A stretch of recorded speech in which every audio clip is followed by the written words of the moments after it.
renforcée par l'expression des visages.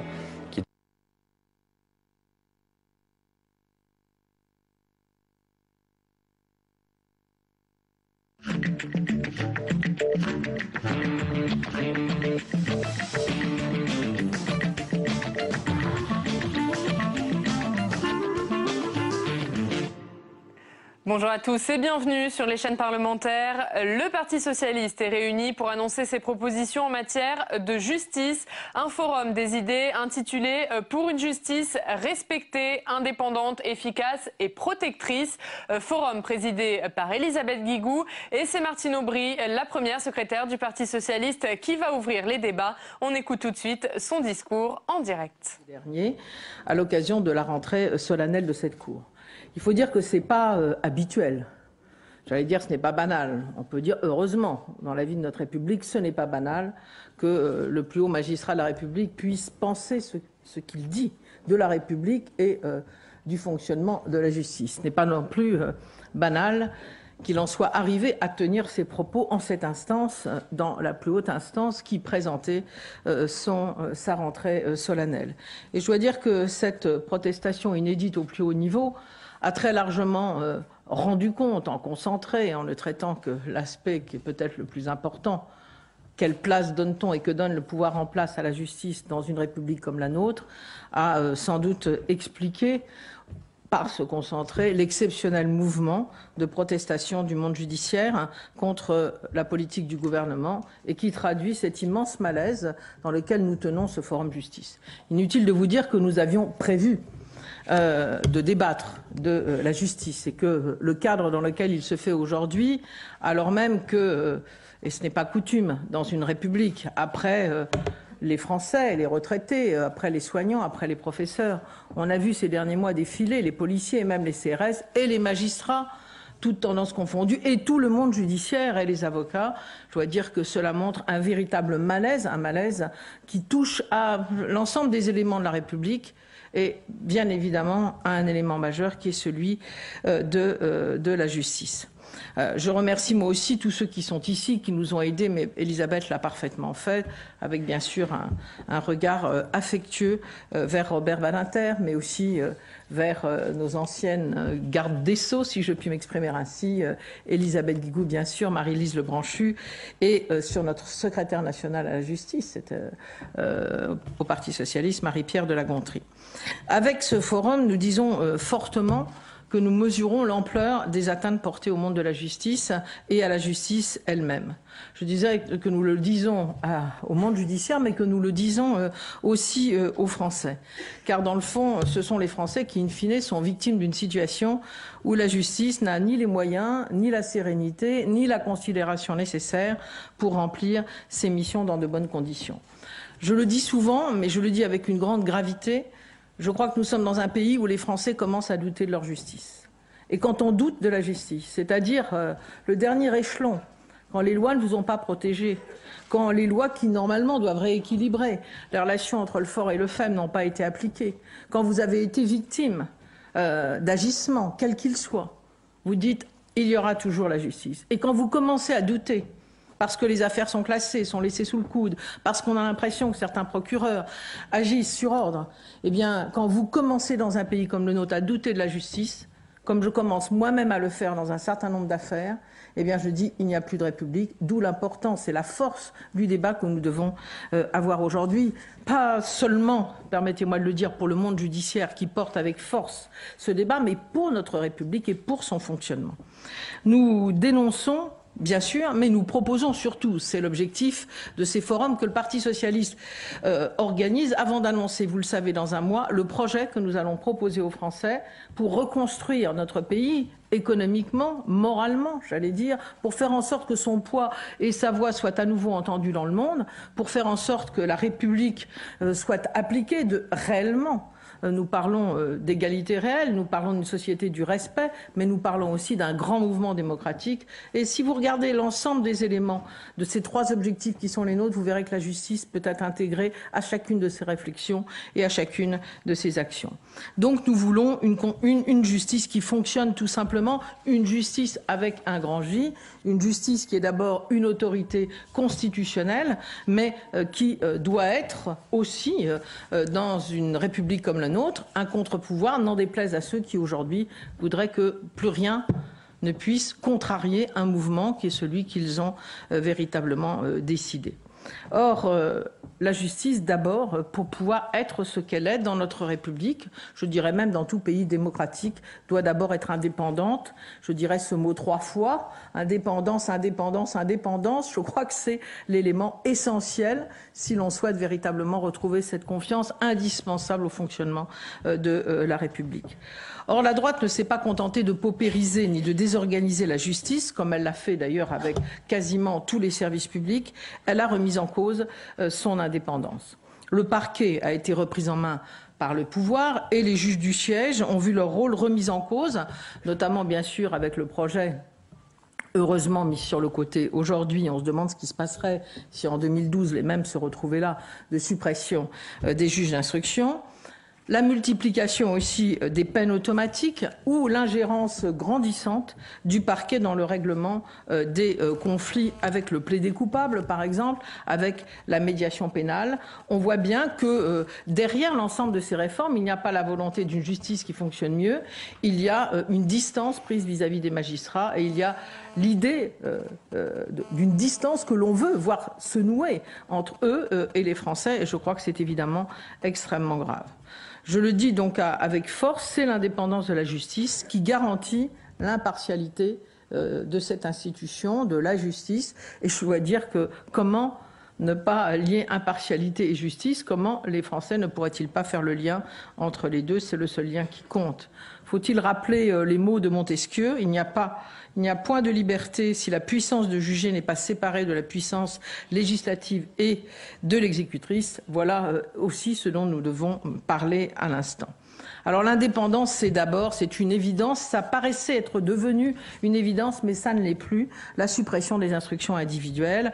La gauche, entre 1997 et 2002, a su montrer qu'il était possible d'avoir une véritable politique pénale, car dans une république, il y a des lois qui s'appliquent partout et il y a des instructions générales qui permettent qu'elles soient appliquées partout, mais où le poids du juge, de sa décision, de son analyse reste entier. Eh bien, nous avons montré pendant cette période entre 1997 et 2002 que c'était véritablement possible. Et je voudrais saluer le rôle d'Elisabeth Guigou. Il y a eu beaucoup de débats, il y a eu beaucoup de combats, elle l'a rappelé à l'instant, mais je crois que le Premier ministre a soutenu cette position qui a été une règle qui a été tenue pendant ces 5 années, sans aucune exception, je tiens véritablement à le dire. Nous inscrirons dans la loi l'interdiction faite au gouvernement de transmettre au procureur des instructions individuelles. Je crois qu'il faut le faire et qu'il faut le faire véritablement fortement. L'indépendance, c'est ensuite faire obéir les nominations des magistrats du parquet aux mêmes règles que les nominations des juges du siège. Là aussi, un grand débat existe et il faudra à un moment donné trancher.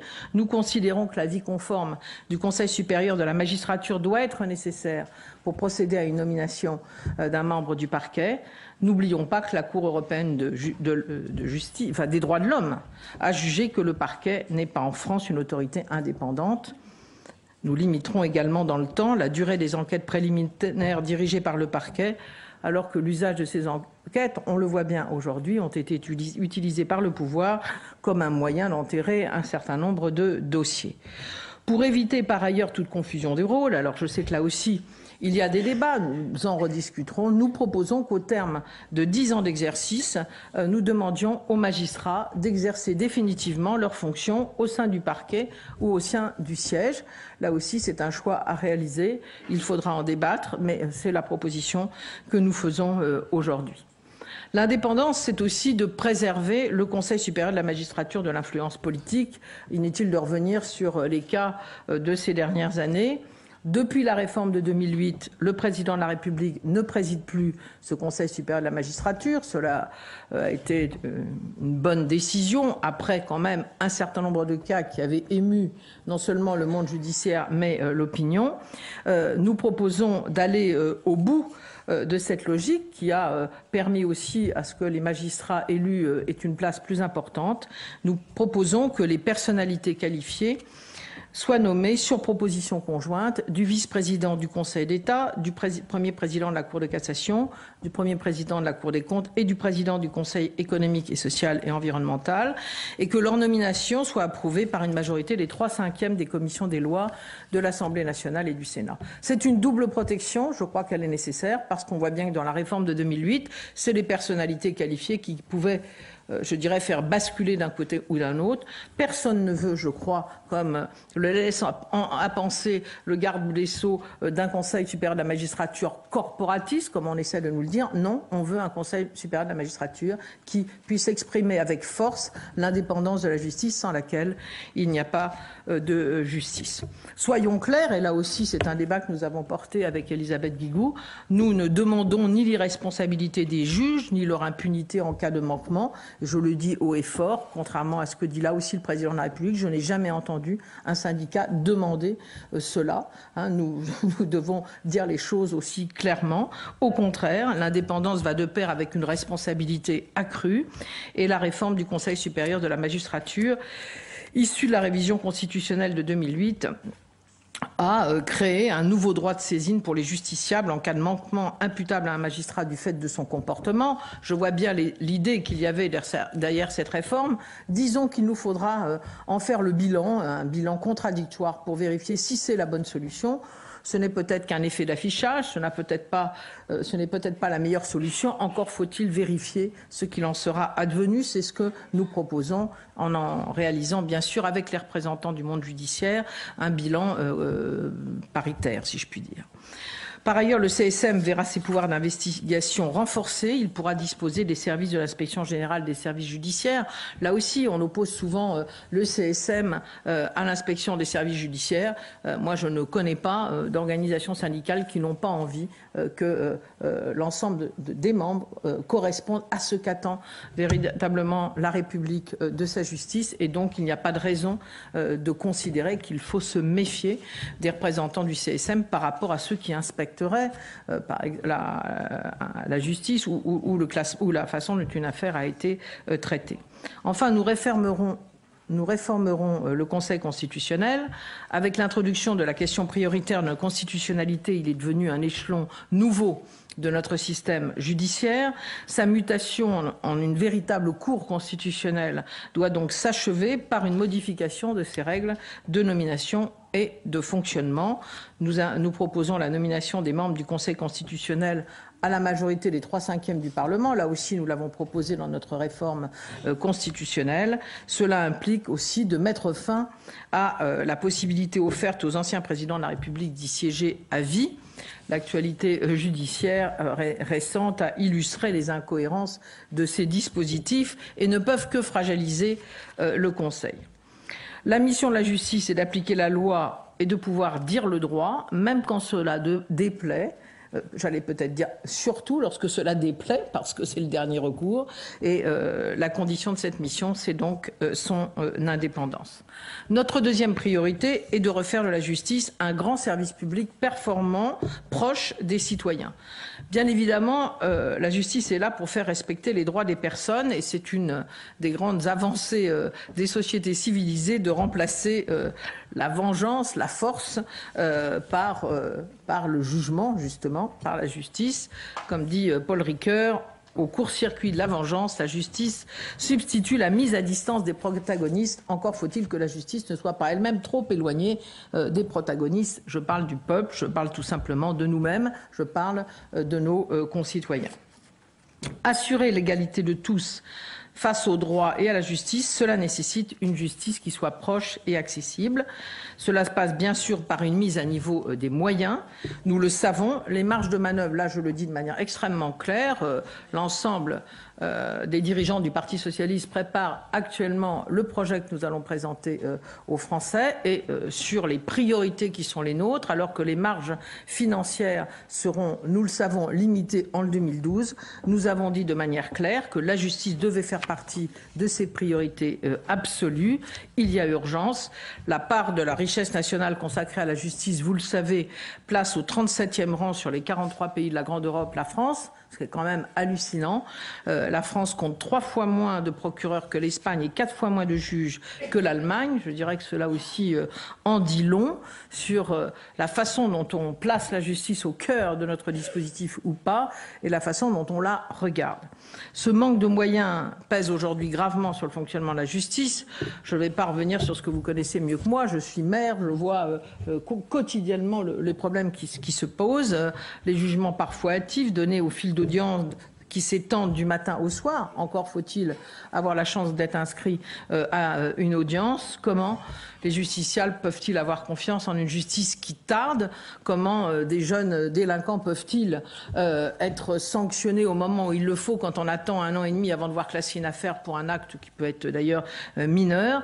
Voilà, toutes ces audiences tardives que nos syndicats appellent les audiences pyjama, nous les connaissons, mais ceux qui viennent assister à ces audiences parce qu'ils sont soit les victimes, soit les mises en cause, eh bien, effectivement, peuvent en parler encore mieux que moi.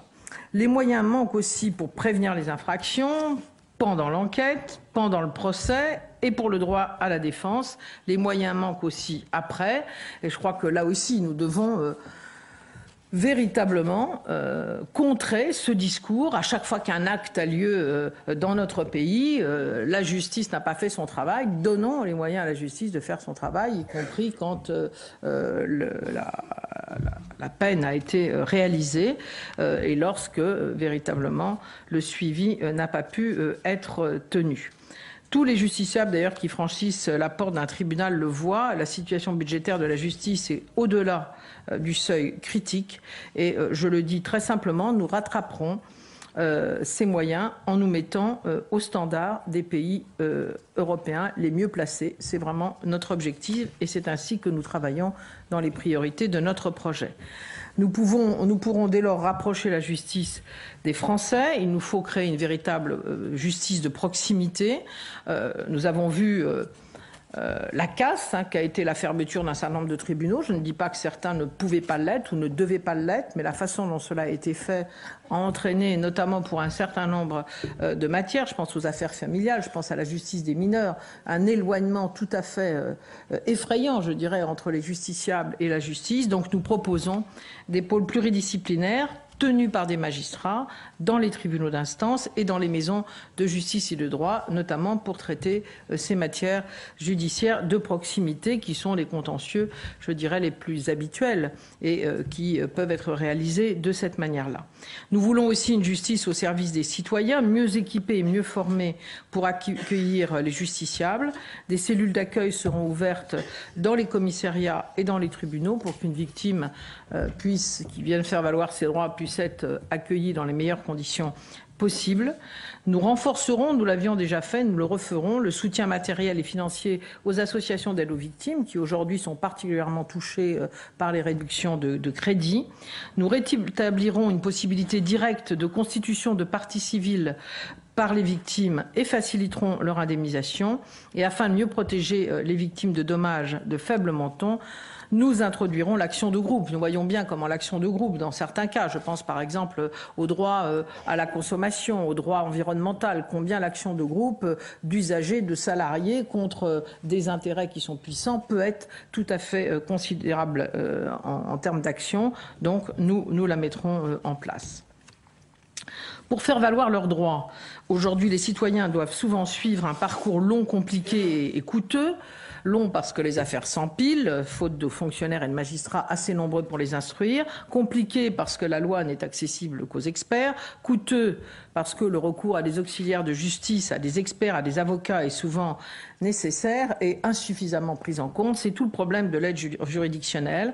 Donc là, je dois dire qu'on y a déjà beaucoup travaillé. Je ne suis pas ici pour annoncer des montants, mais nous voyons bien qu'il faut la revaloriser de manière conséquente, parce que nous savons bien aussi qu'un certain nombre aujourd'hui d'avocats, de professionnels ont fait le choix de ne pas y participer.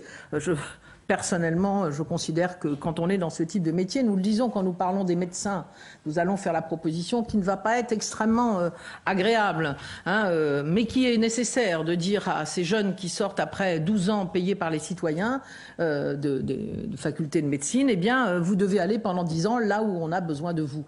Eh bien, je dirais de la même manière aux avocats, voilà, chacun doit, de même que les cliniques privées, non, mais comme les cliniques privées ne doivent pas choisir aujourd'hui, comme elles le font, leurs malades, ceux qui rapportent de l'argent, eh bien, je pense que chacun doit prendre une part de ce qui est parfois difficile, de ce qui fait que vous êtes appelé plus souvent la nuit et le week-end, et que ce n'est pas obligatoirement véritablement ce que l'on veut. Mais je pense qu'on ne choisit pas ces métiers par hasard. Je crois toujours, moi, à ce qu'on appelait les vocations, c'est-à-dire travailler pour l'intérêt général. Et je pense que ramener dans notre pays cette idée de l'intérêt général, de ces métiers qui constituent la base même de la République, l'accès aux soins, l'accès à l'éducation, l'accès aux droits, l'accès à la sécurité, me paraît aller dans le sens d'une autre société telle que nous aimerions la voir. Voilà, nous ne faisons pas des métiers que pour l'argent, nous les faisons, en tout cas je l'espère, parce que nous pensons qu'il y a des valeurs auxquelles nous croyons et que nous voulons faire vivre dans notre pays. Enfin, je ne peux pas, en parlant du rapprochement de la justice et des citoyens, si je puis dire, ne pas parler de la proposition du gouvernement d'introduire des jurés populaires en correctionnel. Bon, on voit bien que cette proposition est d'abord une proposition visant, une fois de plus, à faire porter le doute sur l'action des magistrats. Et pour cette raison même, et celle-là seule, s'il fallait qu'il n'y en ait qu'une, nous y serions totalement opposés. Mais il faut en plus dire les choses très simplement, c'est une fausse bonne idée. Bien sûr, les citoyens doivent être associés à la justice de leur pays, mais cette mesure nous paraît totalement inapplicable. D'abord, parce qu'à la différence de la procédure en cour d'assises, la procédure en correctionnel exige une grande technicité dans beaucoup de cas, ce qui est évident. Deuxièmement, parce que ça coûterait aussi, il faut le dire, des centaines de millions d'euros. Je pense que la justice a besoin de cet argent et qu'on pourrait les mettre ailleurs.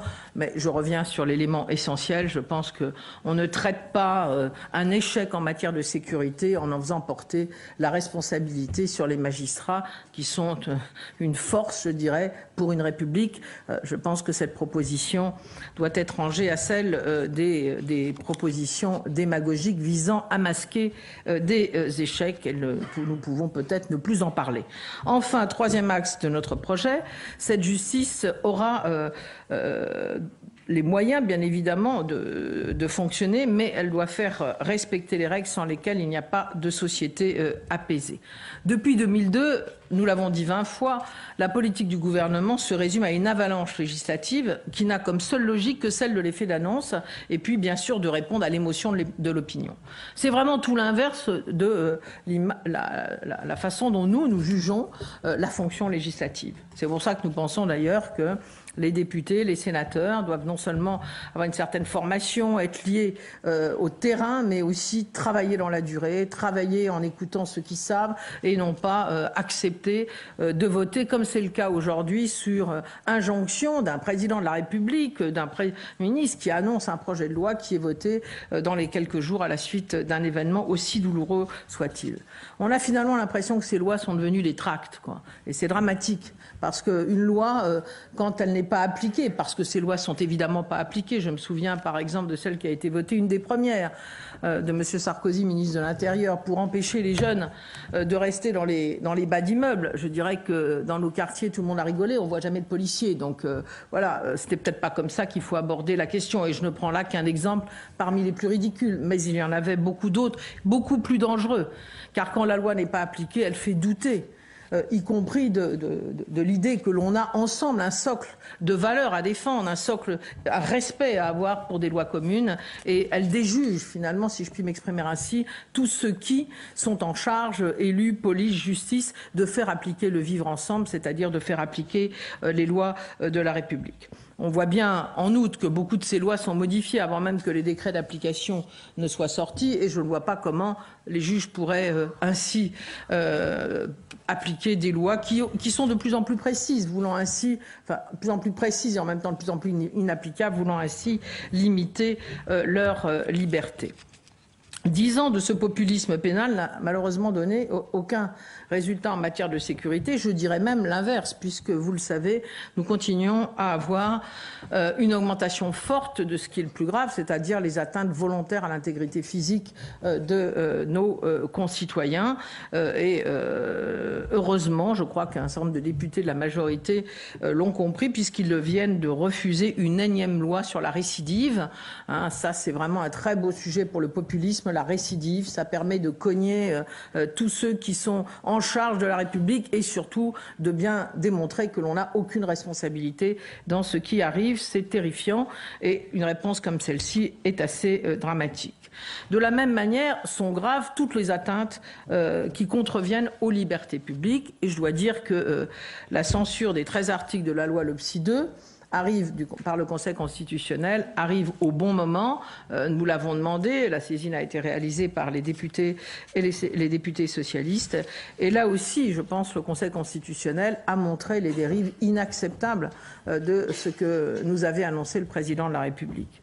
Oui, effectivement, les peines planchées pour les mineurs, c'est inconstitutionnel.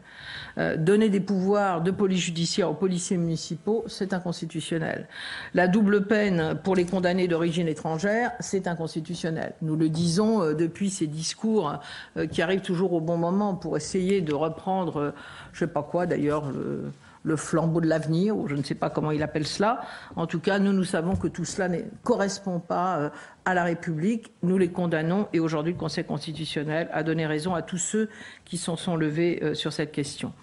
Tout comme est profondément choquante la création de la rétention de sûreté qui permet d'enfermer quelqu'un en prison pour un acte commis, non pas parce qu'il est pour un acte commis, non pas pour un acte commis, mais parce que la personne est supposée être dangereuse. Bon, je rappelle, parce qu'il semblerait qu'il faille le rappeler, y compris au garde des Sceaux, que dans un état de droit, une personne ne peut pas être poursuivie sur une suspicion de dangerosité, sur une présomption de culpabilité future éventuelle, sur une dangerosité virtuelle, mais seulement sur un acte commis. Je rappelle ce propos du président de la République qui nous expliquait qu'à l'âge de 3 ans déjà, on devait savoir si un enfant allait devenir un délinquant. Il faudrait sans doute peut-être déjà les mettre, je ne sais où, pour... Voilà, c'est un peu l'état d'esprit. Alors, si ce n'était pas si triste, on pourrait en rire, mais c'est malheureusement inquiétant dans la façon dont on perçoit, je dirais tout simplement, la capacité d'émanciper chaque homme et chaque femme, de lui permettre d'accepter les règles, de vivre en société et de faire en sorte que les institutions qui sont chargées de les faire respecter puissent faire leur travail dans de bonnes conditions. Le gouvernement, avec cette rétention de sûreté, a choisi de tourner le dos à Beccaria, nourri de la philosophie des Lumières, au profit de Lombroso et de son homme criminel, né criminel. Voilà, nous en sommes retombés là, 2 siècles après. C'est quand même inquiétant, mais c'est comme cela. Le président de la République a réduit la loi finalement à un simple outil d'affichage politique avec toutes les dérives que cela implique, des lois ad nominem, des lois de circonstance, des lois qui ne sont pas expression de l'intérêt général mais qui ne se séparent pas de certains particularismes. C'est précisément pour cela qu'encore une fois nous souhaitons que l'Assemblée nationale et le Sénat retrouvent un autre équilibre. C'est ce que nous proposons dans nos réformes institutionnelles. Je ne vais pas en parler ce soir, pour qu'il y ait là aussi un équilibre des pouvoirs qui aujourd'hui n'existe plus. La justice doit donc retrouver la stabilité et la sérénité nécessaires. Elle doit retrouver ses fondements et ses valeurs. Je ne rentre pas dans le détail des mesures qui vont vous être présentées tout à l'heure. Je voudrais simplement rappeler quelques principes simples qui sont gages d'efficacité. La prévention doit toujours précéder la sanction, car la sanction, bien sûr, est d'autant plus efficace. Nous avons fait de nombreuses propositions lors de notre forum sur la sécurité, et notamment sur ce qui peut être réalisé sur des petits actes d'incivilité et de délinquance. Je voudrais simplement rappeler, puisque je l'avais mis en place dans ma ville, à Lille, que le procureur de la République avait désigné des délégués du procureur pour tous des actes, encore une fois, qui auraient été classés sans suite, au mieux 1 an et demi ou 2 ans après, et qui permettaient à ces délégués du procureur, à qui un juge d'instruction confiait des affaires, de recevoir les parents parents, de recevoir les enfants, d'acter des sanctions, soit personnelles, soit d'intérêt général lorsque l'enfant en avait l'âge, et de permettre ainsi non pas de classer sans suite des affaires, mais de classer après non seulement un rappel à la loi, mais une sanction aussi tenue soit-elle, une sanction qui soit rapide, proportionnée, juste, mais qui touche le jeune enfant le plus tôt possible. Et je pense que ce soit autour de la justice qu'on agisse ainsi me paraît une très bonne chose. Et je crois qu'il faudrait essayer de retravailler sur cette question. C'est ce que nous proposons en tout cas.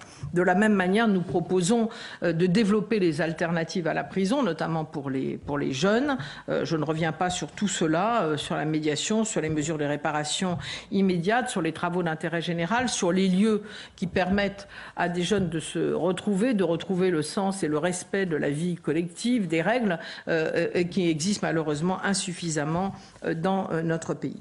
De la même manière, je le redis, la justice des mineurs doit garder sa spécificité. L'ordonnance de 45 doit rester le fondement même où l'éducatif doit primer sur le répressif et la prévention doit redevenir une priorité.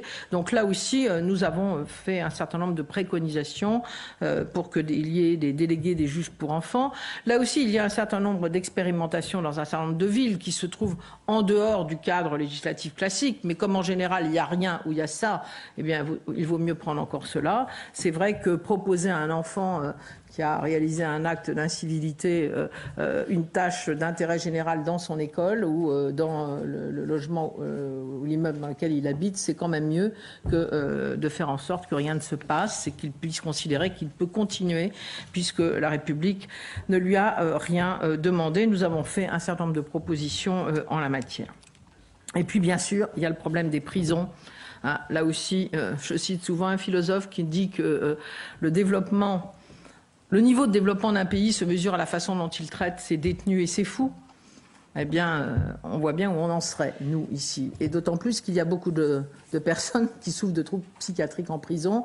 Nous le savons, nous nous sommes battus contre cette double peine qui avait consisté à cette belle idée encore du président de la République, considérant qu'après être sorti de prison, eh bien, il fallait imposer une peine psychiatrique et donc à nouveau un enfermement à ceux qui n'avaient pas été soignés en prison.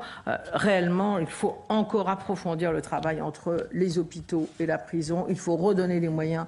Nous le savons bien, nous le vivons tous, chacun, tous les élus connaissent cette question. Il y a de plus en plus d'hommes et de femmes qui souffrent de troubles lourds, qui peuvent être soignés, qui peuvent être accompagnés.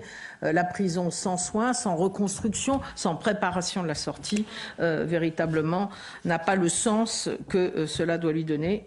Et j'aimerais véritablement, nous aimerions retravailler sur cette question avec force. Enfin, la justice est la gardienne des libertés. Cela nous implique de revoir de nombreux aspects de la procédure pénale, alors que l'inflation législative de la droite a conduit à des dérives dangereuses, à commencer par la garde à vue.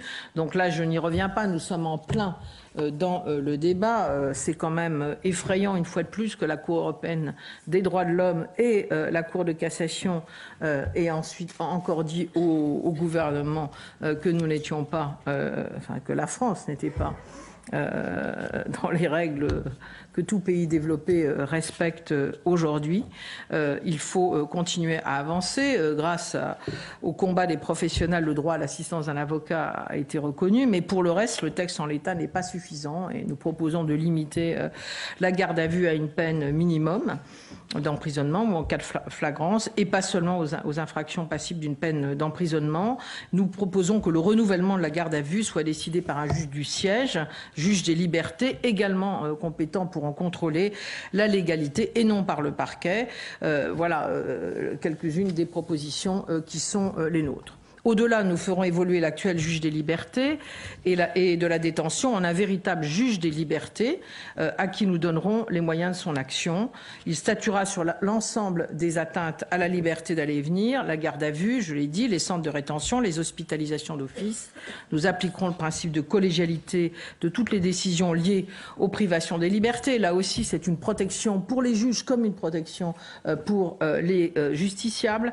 Et bien entendu, nous abrogerons les peines planchers. Je crois que le jour où on a mis en place les peines planchers, on a porté une atteinte absolue à la justice. Et je crois qu'il faut qu'on aille jusqu'au bout de cette logique si nous voulons véritablement lui redonner tout son sens, celui que nous n'aurions jamais dû oublier. Voilà ce que je souhaitais vous dire. Je ne vous parlerai pas de la coopération européenne qu'Elisabeth et Marie-Lise connaissent beaucoup mieux que moi. Je voudrais simplement vous dire, mais de manière extrêmement simple, en des mots les plus simples possibles, que la conviction qui est la nôtre aujourd'hui, c'est que la République est véritablement abîmée et que si nous ne sommes pas capables à la fois de rétablir les pouvoirs et contre-pouvoirs qui la font tenir debout, il n'y aura plus d'égalité, il n'y aura pas d'accès aux droits et il n'y aura plus non plus cette possibilité de vivre ensemble que nous essayons de construire. Alors merci pour le travail que vous avez fait, c'est-à-dire les mots que vous avez su dire, la force de la contestation qui est la vôtre. Merci aussi de continuer à travailler dans des conditions souvent difficiles et alors même que l'opprobre est souvent jeté sur vous. Sachez en tout cas que nous sommes convaincus que sans une justice forte et à qui on redonne véritablement toute sa crédibilité, c'est-à-dire à chacun des membres de ceux qui travaillent dans cette grande institution judiciaire, dans cette autorité judiciaire, que certains peuvent même appeler pouvoir judiciaire, il n'y aura pas de véritable république et de véritable démocratie. Ce sera donc au cœur et dans les priorités de notre projet. Merci.